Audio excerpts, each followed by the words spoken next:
Good morning student. चलिए अभी हम एक बहुत ही इम्पोर्टेंट टॉपिक, बायोलॉजी का एक इम्पोर्टेंट टॉपिक है रिस्पिरेटरी सिस्टम। इसकी हिंदी होती है श्वसन तंत्र। श्वसन तंत्र, इसके बारे में हम थोड़ा सा बात करेंगे। श्वसन तंत्र क्या होता है, ह्यूमन रिस्पिरेटरी सिस्टम क्या होता है, इसके बारे में हम आज थोड़ी सी बात करेंगे। इसके पहले रिस्पिरेशन। रिस्पिरेशन मींस होता है श्वसन। श्वसन होता क्या है? श्वसन तंत्र जानने से पहले हमें ये जानना होगा कि श्वसन क्या होता है, श्वसन है क्या, आखिर श्वसन कहते किसको हैं।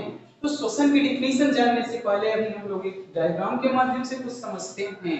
जैसे मान लीजिए श्वसन में हम क्या करते हैं, जनरली ऑक्सीजन को लेते हैं और कार्बन डाइऑक्साइड को बाहर निकालते हैं। यही पूरी प्रक्रिया श्वसन कहलाती है। लेकिन हम इसे डायग्राम के माध्यम से पूरी तरह से समझते हैं कि आखिर ये श्वसन होता क्या है। देखिए, एयर हमें कहां से मिलेगी? एटमॉस्फेयर से मिलती है, वायुमंडल से मिलती है। यानी एयर हमें कहां से मिली? वायुमंडल से मिली, वायुमंडल से। अब इस एयर को हम क्या करते हैं, अपने नासिका के माध्यम से, श्वास नली के माध्यम से फेफड़ों तक पहुंचती है। ये एयर क्या होता है, नासिका के माध्यम से लंग्स तक पहुंचती है। लंग्स यानी फेफड़ों तक पहुंचती है। कहां से? नासिका के माध्यम से। ये एयर नासिका के माध्यम से फेफड़ों तक पहुंचती है। अब यहाँ पे क्या होता है, फेफड़े फेफड़े क्या करते हैं, फेफड़े, अब यहां से फेफड़े क्या करते हैं, फेफड़े ऑक्सीजन को अपने रख लेते हैं। ऑक्सीजन को, जो हीमोग्लोबिन होता है, रक्त में हीमोग्लोबिन मिला होता है, यह ऑक्सीजन को अपने अंदर सोख लेता है, ऑक्सीजन की परिवहन का कार्य करता है। और जो बाकी बेकार की गैसें बची होती हैं, इनको फेफड़े बाहर निकाल देते हैं।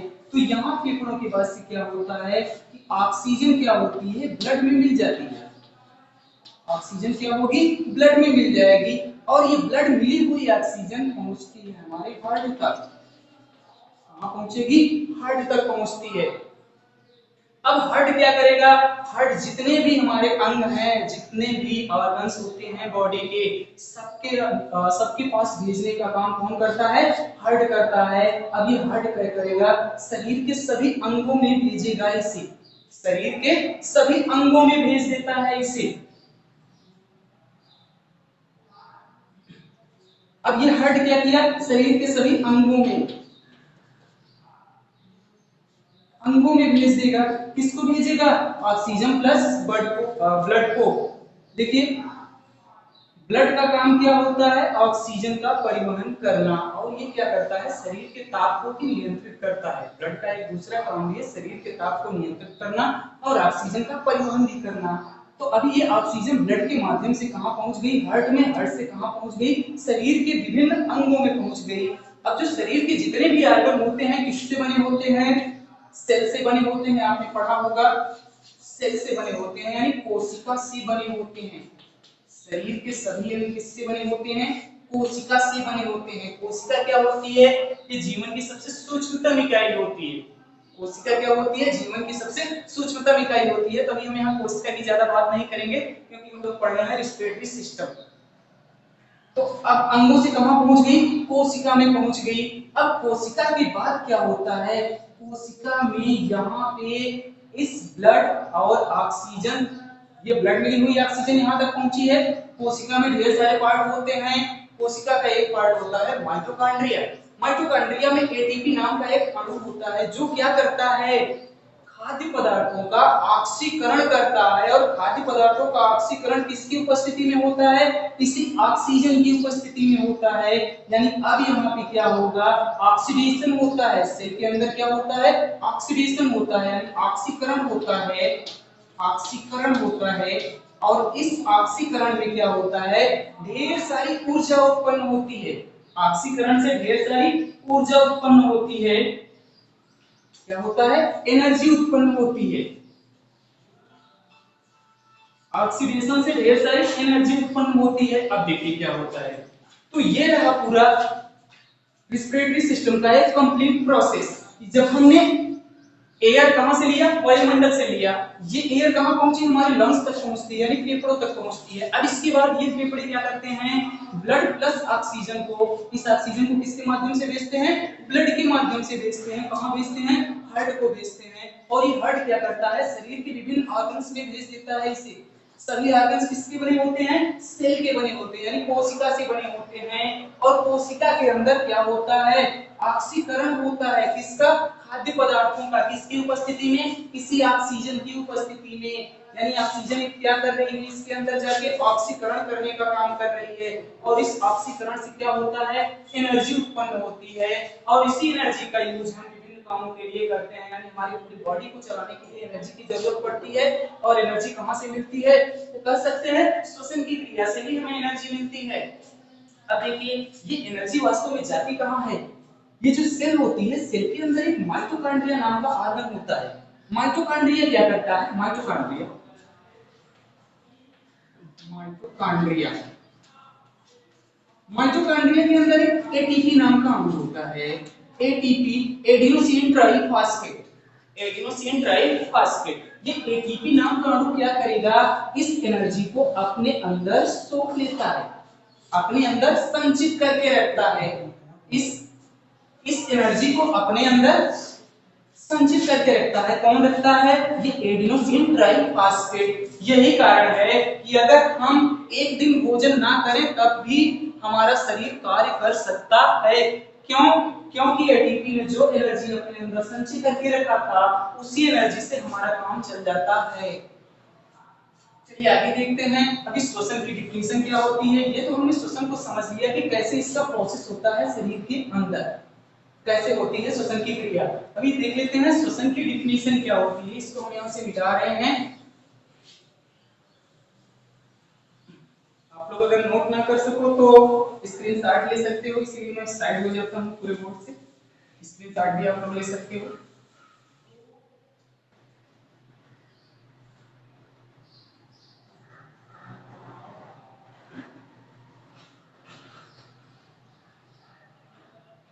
तो श्वसन क्या होती है, अभी हमने इस डायग्राम्स के माध्यम से इतना तो जान लिया कि श्वसन के कारण भी क्या होती है, हमें हमारे शरीर को एनर्जी मिलती है। तो श्वसन की डिफिनेशन हम क्या लिख सकते हैं, श्वसन क्या है, ऐसी प्रक्रिया है, ऐसा प्रोसेस है, ऐसी प्रक्रिया है। श्वसन क्या है, एक ऐसी प्रक्रिया है, ऐसी प्रक्रिया है जिसमें ऑक्सीजन का प्रयोग, ऑक्सीजन का प्रयोग, ऑक्सीजन का प्रयोग ऊर्जा के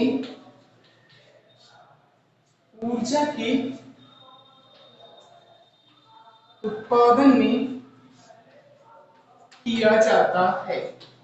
श्वसन क्या है, एक ऐसी प्रक्रिया है, एक ऐसा प्रोसेस है जिसमें ऑक्सीजन के प्रयोग से ऊर्जा का उत्पादन किया जाता है। तो यही पूरी क्रिया कहलाती है श्वसन। सर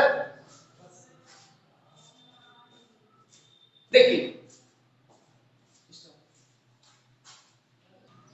देखिए, तो हो गई श्वसन की परिभाषा कि श्वसन क्या होता था, कि ऑक्सीजन का प्रयोग एनर्जी के उत्पादन में किया जाता था, वही पूरी प्रक्रिया रिस्पिरेशन कहलाती है। अभी फिर से इसी डायग्राम में वापस आते हैं, देखते हैं कि होता क्या है। यहाँ पे हमने पहले ही बताया कि एयर से लंग्स में, वायुमंडल से एयर हमें मिली, एयर कहाँ पहुंची, लंग्स में पहुंची। तो ये यहाँ से यहाँ तक का प्रोसेस, यानी फेफड़ों में पहुंचने तक का प्रोसेस कहलाता है एक्सटर्नल रिस्पिरेशन, यानी बाह्य श्वसन। क्या कहलाता है, बाह्य। एक्सटर्नल का मतलब बाह्य होता है ना, बाहरी। तो बाह्य रिस्पिरेशन, ये पूरा रिस्पिरेशन लिखा हुआ है, बाह्य श्वसन, ये कहलाता है बाह्य श्वसन। अभी जो हम लोग ब्रीदिंग पढ़ते हैं, ब्रीदिंग माने क्या होता है, सांस लेना। ब्रीदिंग का मतलब होता है सांस लेना। ब्रीदिंग और रिस्पिरेशन में बहुत ही डिफरेंस है, आप लोग समझिएगा थोड़ा सा। ब्रीदिंग माने भी होता है सांस लेना।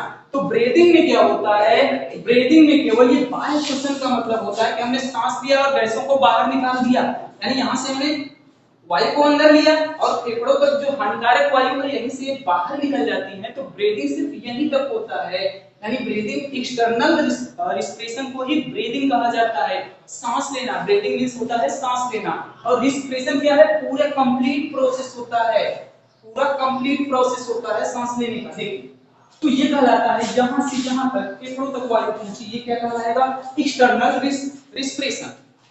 अभी इसके बाद देखिए ऑटो में ब्लड मिला और ये विभिन्न अंगों तक पहुंचा, तो यहां से क्या हुआ?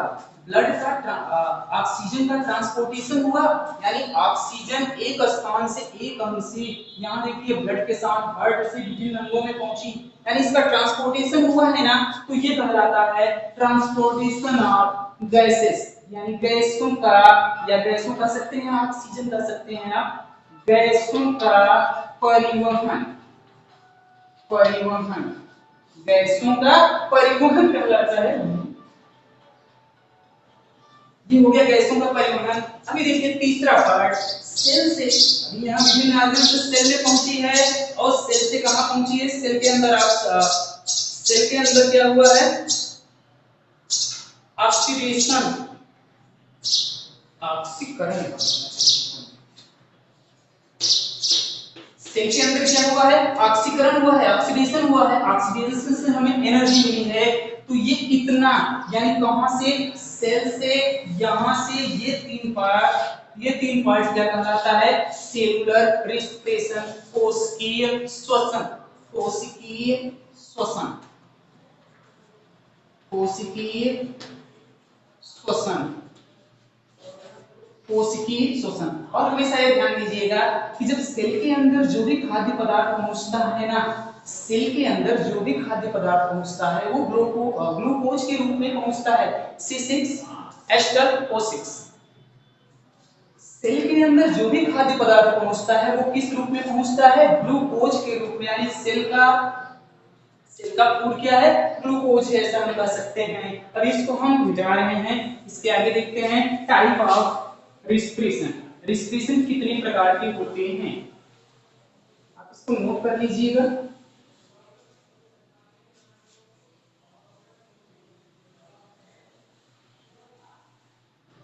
टाइप ऑफ रिस्पिरेशन,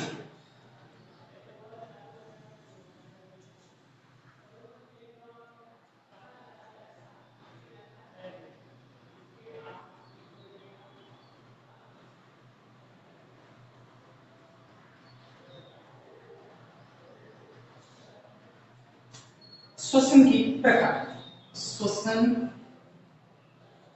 की प्रकार, श्वसन के प्रकार, टाइप ऑफ रिस्पिरेशन। श्वसन दो प्रकार के होते हैं, कौन कौन से होते हैं? हम यहाँ पे दोनों को लिख रहे हैं, दोनों को एक एक करके बताते हैं। देखिए श्वसन दो प्रकार के होते हैं, एक होता है आर्टिक रिस्पिरेशन,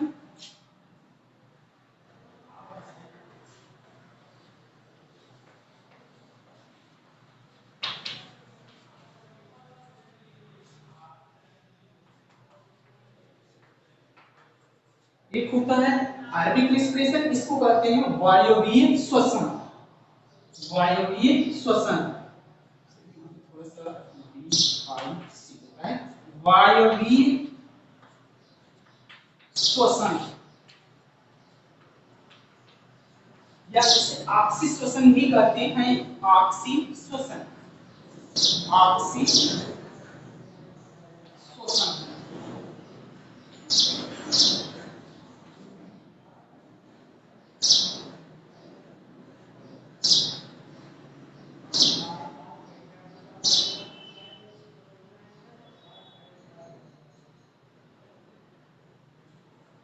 दूसरा होता है अनारोबिक रिस्पिरेशन,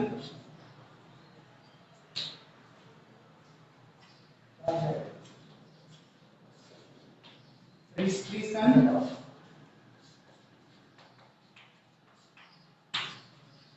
अनारोबिक रिस्पिरेशन, ये होता है अवायवीय श्वसन, अवायवीय श्वसन।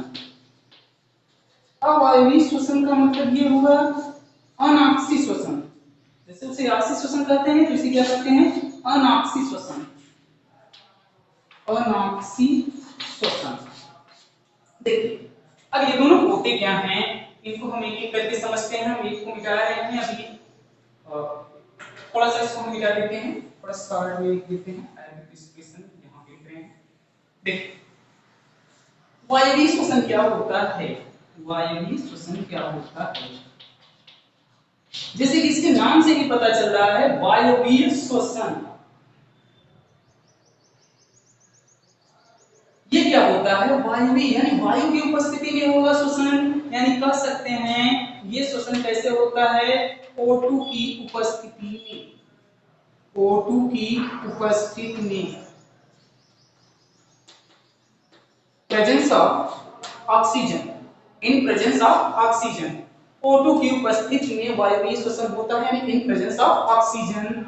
दूसरा नंबर हम ये कह सकते हैं कि ये श्वसन कहाँ पे होता है, ये श्वसन किस अंग में होता है, तो ये श्वसन होता है, आपने कोशिका में साइटोप्लाज्म नाम सुना होगा, साइटोप्लाज्म,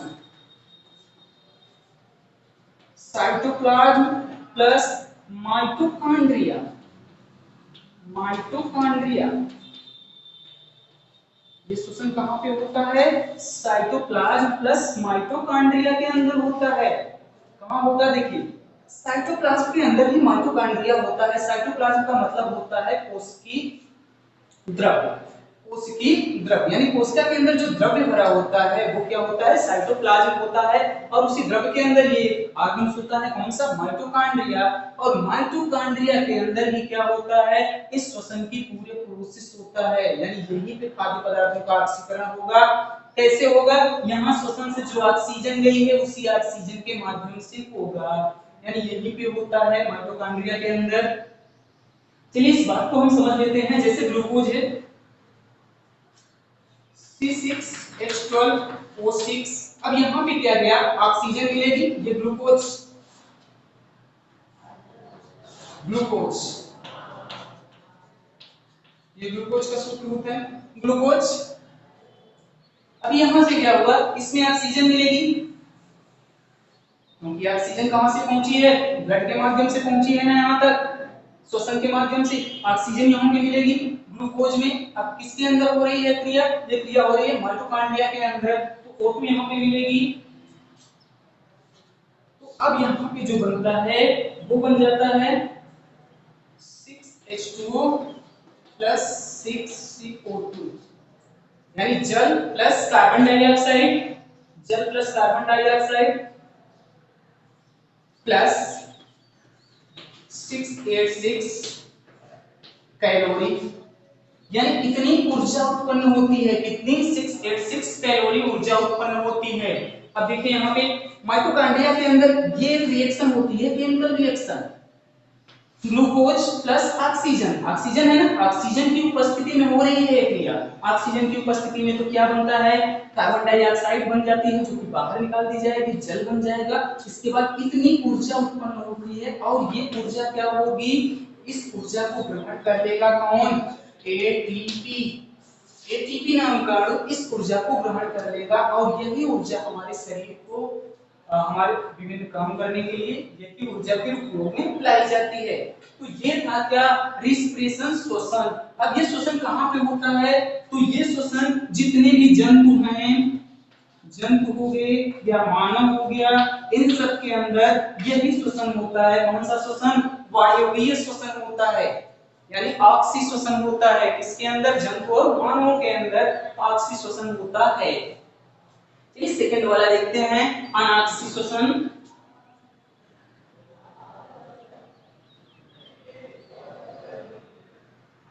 अनाक्सी श्वसन, जैसा कि यहाँ नाम से ही पता चल रहा है, अनाक्सी, यहाँ पे नाम से ही पता चल रहा है, क्या है नाम इसका, अनऑक्सी, यानी ऑक्सीजन नहीं होगा, ऑक्सीजन नहीं होगा, यानी ये कहाँ होता है, O2 की अनुपस्थिति में, O2 की अनुपस्थिति में। ये कब होगा, O2 की अनुपस्थिति में होगा। अब O2 की अनुपस्थिति में तो हो रहा है, तो कहां पे हो सकता है, किन जंतुओं में हो सकता है, तो ये होता है, आपने यीस्ट का नाम सुना है, यीस्ट,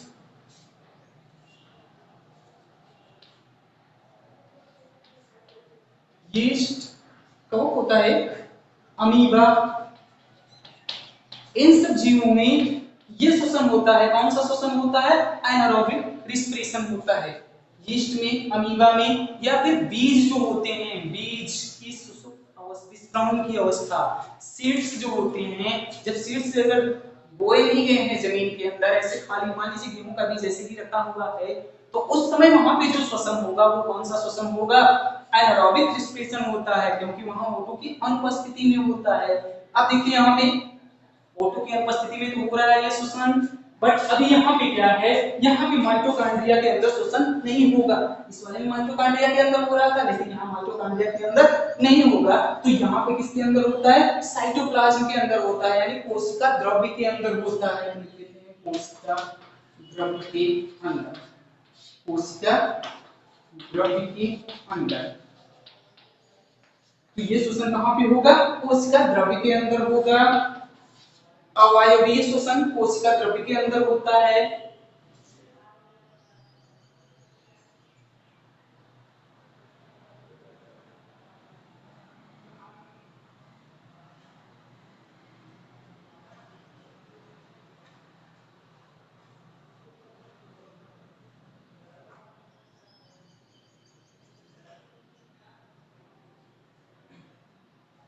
देखिए ये श्वसन मानवों के भी अंदर होता है, लेकिन कब होता है ये बात हमें समझना पड़ेगा। ह्यूमन के अंदर भी हो सकता है, लेकिन कब होता है? जैसे हम कोई भारी काम जब करते हैं, भारी काम करने का मतलब मान लीजिए हम दौड़ रहे हैं, मान लीजिए हमने दौड़ा, तो उस समय क्या होता है? उस समय हमें ऑक्सीजन की बहुत ज्यादा जरूरत होती है, लेकिन वो हमें नहीं मिल पाती है, ऑक्सीजन हमें सही से नहीं मिल पाती है। तो उस समय जो श्वसन होता है वो क्या होता है? एनारोबिक रिस्पिरेशन होता है, यानी उस टाइम पे मानवों के अंदर भी यही श्वसन होता है। अब इसको देख लेते हैं कि इसका क्या होता है। अभी देखिए यहाँ पे जो ग्लूकोज है C6H12O6, ये इसमें बदल जाता है। एक तो बदल जाता है ethyl alcohol C2H5OH, ethyl alcohol, ethyl alcohol,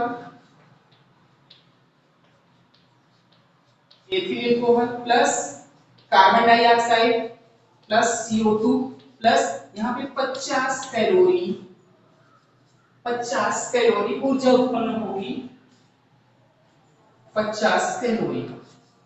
तो ये थे श्वसन के प्रकार, ये थे श्वसन के प्रकार। अभी इसमें हमें बहुत सी चीजें पढ़नी है। श्वसन होता कैसा है, पूरा प्रोसेस उसका, यानी श्वसन के कौन कौन से ऑर्गन्स होते हैं, ऑर्गन्स के बारे में, जैसे लंग्स के बारे में, श्वास नली, नासिका, इन सब के बारे में पढ़ना है। तो इन सब के लिए आप इंतजार कीजिए अगले वीडियो का।